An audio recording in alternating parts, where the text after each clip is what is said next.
প্রবন্ধটার শিরোনাম ছিল মোহাম্মদ ওয়াজ এ ফিমিনিস্ট। আমাদের আজকের ভিডিও এই লেখাটা নিয়ে। শুরুতে একটা কথা বলে নেওয়া ভালো।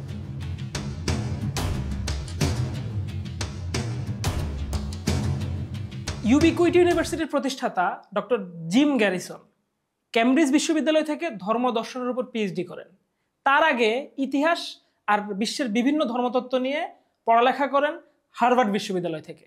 তো এই ভদ্রলোক আরেক সহলেখককে নিয়ে 2016 সালে আমেরিকার বিখ্যাত গণমাধ্যম হাফিংটন পোস্টে একটা প্রবন্ধ লিখে সারা পৃথিবীতে সাড়া ফেলে দেন। প্রবন্ধটার শিরোনাম ছিল মোহাম্মদ ওয়াজ এ ফিমিনিস্ট। আমাদের আজকের ভিডিও এই লেখাটা নিয়ে। শুরুতে একটা কথা বলে নেওয়া ভালো। ডক্টর জিম ধর্মদর্শনে বিশেষজ্ঞ হলেও মুসলমান নন।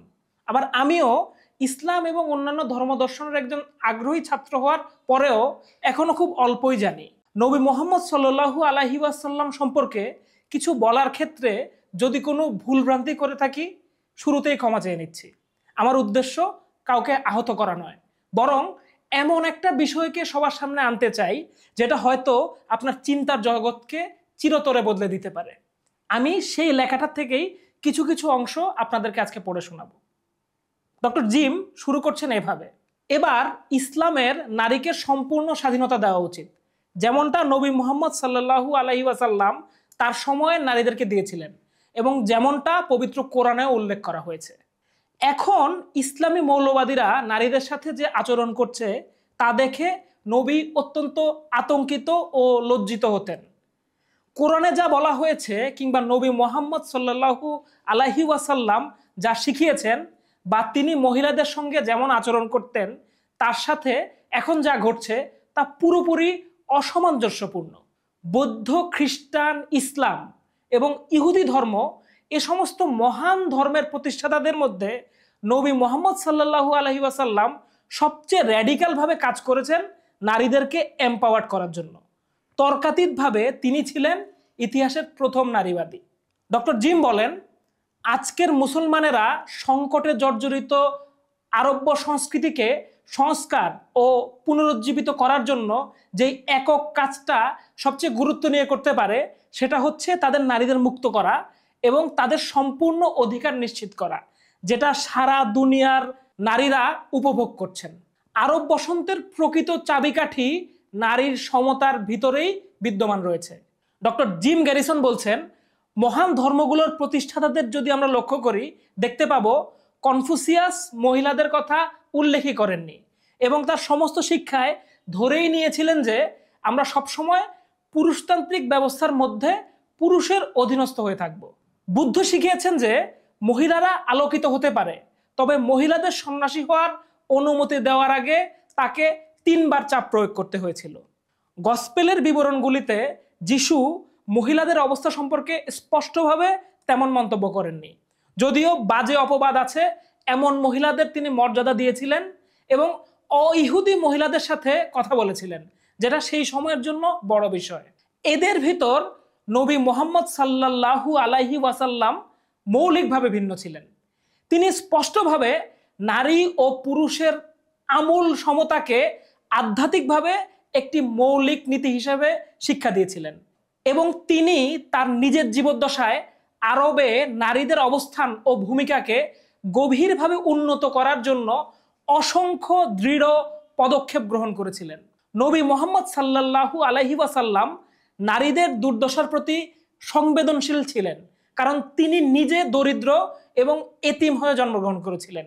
তিনি নিরক্ষর ছিলেন, ফলে দারিদ্রতা এবং সামাজিক বর্জন বলতে কি বোঝায় তা তিনি অন্যদের চাইতে অনেক বেশি ভালো জানতেন। কনফুসিয়াস প্রাচীন চীনের ভদ্র পণ্ডিত শ্রেণীর মধ্যে জন্মগ্রহণ করেছিলেন। বুদ্ধ নেপালে এক ধনী রাজার ঘরে জন্ম নিয়েছিলেন। যিশুও রাজকীয় বংশের একজন ছুতারের পুত্র এবং ফিলিস্তিনের একটি শক্তভাবে আবদ্ধ ইহুদি সম্প্রদায়ের মধ্যে জন্মগ্রহণ করেছিলেন। নবী মুসা একটি হিব্রু পরিবারে জন্মগ্রহণ করেন এবং মিশরের ফারাও এর প্রাসাদে বেড়ে উঠেছিলেন। অন্যদিকে মুহাম্মদ সাল্লাল্লাহু আলাইহি ওয়াসাল্লাম এই সুবিধাগুলোর কোনোটিই পাননি। এবারে উল্টো দিক থেকে দেখলে যখন অন্যান্য ধর্মীয় নেতাদের নারী নিপীড়ন সম্পর্কে অদ্ভুতভাবে নীরব বলে মনে হয়, ঠিক একই নিপীড়নের সময় মুহাম্মদ সাল্লাল্লাহু আলাইহি ওয়াসাল্লাম ছিলেন ব্যতিক্রম। তিনি নাটকীয়ভাবে ধর্মীয় বিশ্বাস এবং রাষ্ট্রীয় নীতির বিষয় হিসেবে নারীর মর্যাদাকে উপস্থাপন করেছিলেন। যেমন সপ্তদশ শতাব্দীতে আরবে কন্যা শিশু হত্যা একটা সাধারণ ঘটনা ছিল, নবী তা রহিত করেন। হাদিসের রেকর্ডে দেখা যায় নবী বলেছেন, একটি মেয়ের জন্ম একটি আশীর্বাদ। আমরা যেই সময়ের কথা বলছি সেই সময় আরবে নারীদের সম্পত্তিতে কোনো অধিকার থাকতো না, তাদেরকে সম্পত্তি হিসেবেই বিবেচনা করা হতো এবং নাগরিক অধিকারের কোনো বালাই ছিল না। নবী তাদের সম্পত্তির মালিকানায় অধিকার দিয়েছিলেন এবং তাদের বৈবাহিক সম্পর্ক স্থাপনে সিদ্ধান্ত নেওয়ার অধিকার এবং উত্তরাধিকারের সম্পত্তিতে অধিকার দিয়েছিলেন, যা সেই সময়ের ইতিহাসে অন্য কোনো ধর্মে দেখা যায়নি। নবী মোহাম্মদ সাল্লাল্লাহু আলাইহি সাল্লামের আগে একজন পুরুষকে বিয়ে করার জন্য কনের বাবাকে টাকা দিতে হতো। এটাকে দুইজন পুরুষের মধ্যে চুক্তির অংশ হিসেবে দেখা হতো। এই ব্যাপারে নারীর কোনো বক্তব্য ছিল না। নবী ঘোষণা করেছিলেন, নারীদের বিয়েতে সম্মতি দিতে হবে এবং বরকে দেনমোহরের জন্য টাকা কনের কাছে হস্তান্তর করতে হবে, বাবার কাছে নয়। বিয়ের পর এই টাকা মেয়েরা নিজের কাছে রাখতে পারতেন এবং নিজের ইচ্ছা মতো খরচ করতে পারতেন। স্ত্রীকে তার নতুন পরিবারের খরচের জন্য দেনমোহরের টাকা খরচ করতে হতো না। পরিবারের খরচা ছিল পুরুষের দায়িত্বাধীন। মহিলাদেরও তাদের স্বামীদের তালাক দেওয়ার অধিকার দেওয়া হয়েছিল, যা সেই সময়ে নজিরবিহীন বিষয় ছিল। বিবাহ বিচ্ছেদ হলে মহিলাকে তার দেনমোহরের টাকা প্রাক্তন স্বামীর কাছ থেকে আইনিভাবে আদায় করার ক্ষমতা দেওয়া হয়েছিল। নারীদের তাদের পূর্বপুরুষের সম্পদে উত্তরাধিকারের অধিকার দেন নবী। আরবের মহিলাদের প্রথমবারের মতো উত্তরাধিকারের এবং পরিবারের সম্পত্তিতে অংশীদার করেছিলেন তিনি। সেই সময়ে এটা একটা বিপ্লবী কর্মকাণ্ড ছিল। নবী মোহাম্মদ সাল্লাল্লাহু আলাইহি সাল্লামকে প্রায়ই নিজের বাড়িতে তথাকথিত মহিলাদের কাজ করতে দেখা যেত। তিনি তার পরিবারের প্রতি খুবই মনোযোগী ছিলেন।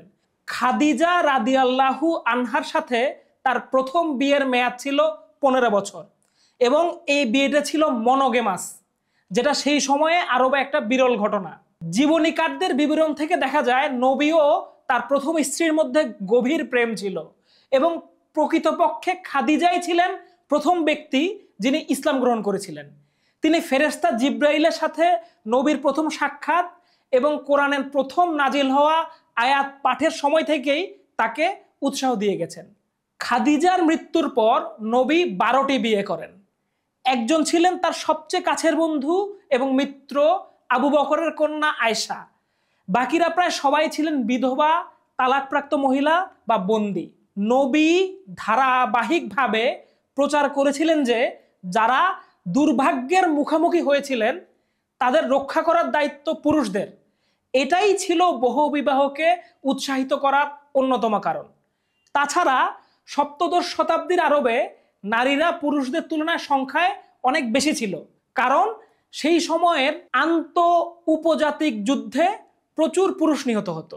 ফলে সেই সময়ে বহু বিবাহের প্রচলন ছিল প্রবলভাবে।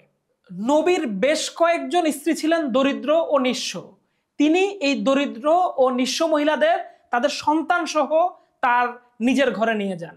632 খ্রিস্টাব্দে মারা যাওয়ার কিছুদিন আগে তার বিদায়ী ভাষণে নবী পুরুষদের উদ্দেশ্যে বলেছিলেন, নারীদের উপর তোমাদের কিছু অধিকার আছে, তোমাদের উপরও তাদের কিছু অধিকার আছে। হাদিসের একটি বাণীতে নবী বলেছেন, সর্বোত্তম পুরুষ তারাই যারা তাদের স্ত্রীর কাছে সর্বোত্তম। নবীর মৃত্যুর পর তার স্ত্রী আয়েশা হাদিসকে একত্রিত করার ক্ষেত্রে নেতৃত্বের ভূমিকা পালন করেন এবং অন্য স্ত্রীরা কোরআনের সূরাগুলোকে একত্রিত করার ক্ষেত্রে অগ্রণী ভূমিকা পালন করেছিলেন। লেখার শেষে এসে ডক্টর জিম গ্যারিসন বলছেন, পবিত্র কোরআনের সূরা তওবা ব্যতীত 113টি সূরার প্রতিটি বিসমিল্লাহির রহমানির রহিম শব্দ দিয়ে শুরু হয়, যার অর্থ ঈশ্বরের নামে শুরু করছি যিনি দয়াময় ও করুণাময়। উইমেন অফ সুফিজম গ্রন্থে অ্যাডাম হেলমিনস্কি বলেছেন, কোরআনের প্রতিটি সূরা শুরু হয়েছে বিসমিল্লাহির রহমানির রহিম বাক্যটি দিয়ে। মুসলিম ঐতিহ্যের যে কোনো কাজ শুরু করার আগেই এই বাক্য ব্যবহার হয়। এই বাক্যের দুটি শব্দ মূলত প্রধান, প্রথমত রহমান এবং দ্বিতীয়ত রাহিম। আরবি ব্যাকরণ ও আরবি ঐতিহ্যগতভাবে এই শব্দ দুটির ধাতুমূল হচ্ছে রেহেম। রহমান শব্দের অর্থ পরম ক্ষমাশীল আর রাহিম শব্দের অর্থ পরম দয়ালু। এই দুই শব্দের ধাতুমূল রেহেমের আবিধানিক অর্থ গর্ভাশয়, যা একটি নারীবাচক শব্দ। অর্থাৎ দয়া এবং করুণা শব্দ দুটো দিয়ে সৃষ্টি থেকে শুরু করে সকল অস্তিত্বের শুরু, যা মূলত নারীবাচক জায়গা থেকে উদ্ভূত। ডক্টর জিম গ্যারিসন বলছেন, ঈশ্বরের নারী সুলভ দৃষ্টিভঙ্গির এই আহ্বান ইসলামী রেনেসার চাবিকাঠি। নবী মোহাম্মদ সাল্লাল্লাহু আলাইহি ওয়াসাল্লামের সংস্কারগুলো এতটাই র্যাডিক্যাল ছিল যে প্রাথমিক ইসলামে নারীদের যে মর্যাদা সেটা সেই সময়ের বিশ্বের জন্য যে কোনো সমাজের চাইতে অনেক বেশি ছিল। সপ্তম শতাব্দীর আরব নারীদের যে অধিকার ছিল পশ্চিমের অধিকাংশ নারীর কাছে তা 1000 বছর পরেও, এমনকি শেষ শতাব্দীর আগ পর্যন্ত প্রসারিত হয়নি। কিন্তু সত্য হচ্ছে সমসাময়িক মুসলিম সংখ্যাগরিষ্ঠ এলাকাগুলোতে মৌলবাদীরা নারীদের প্রতি যেই অবমাননাকর প্রথা চাপিয়ে দিয়েছে তা একটা ট্র্যাজেডি বললেও কম বলা হবে। ইসলামিক সংস্কৃতি ও সভ্যতাকে আবারও 8 থেকে 1300 শতকের আব্বাসীয় খিলাফাতের মতো বিকশিত করতে চাইলে নারী সম্পর্কে মুসলমান পুরুষদের দৃষ্টিভঙ্গি সংশোধন করা প্রয়োজন। মুসলমান নারীদের মুক্তি চাইলে রাজনৈতিক, অর্থনৈতিক, সাংস্কৃতিক, শৈল্পিক এবং ধর্মীয়ভাবে তারা গভীরভাবে প্রভাব ফেলতে পারবেন। এটা আরব বসন্তকে একটা নতুন উচ্চতায় নিয়ে যাবে। ইসলামের জন্য এবারে সময় এসেছে নারীদের সম্পূর্ণরূপে মুক্ত করার, এবং তা করার জন্য তাদের সামনে রয়েছে নবীর উদাহরণ এবং কোরআনে আল্লাহর মাতৃসুলভ বৈশিষ্ট্য, করুণা ও দয়া। পোস্ট দেখুন, করুন, ভাবুন। আমন্ত্রণ রইল ক্যাফে দর্শনের পরের পর্ব দেখার জন্য।